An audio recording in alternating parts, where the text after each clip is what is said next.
Aqui na Quibrahacha, nós celebrar ano com o telefone para adulto na maior da abrir, 125.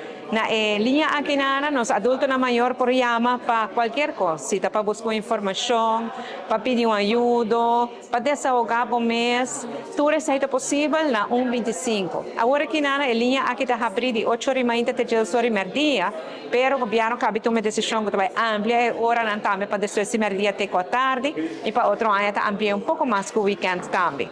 Iniciativa com o tempo de pandemia, ora que lamentavelmente nós mestier está leu de outro, foral nos grandes na guardo isso lá, até tempo nós pensa como nós podemos fazer para todos nos quedar em contato com os grandes.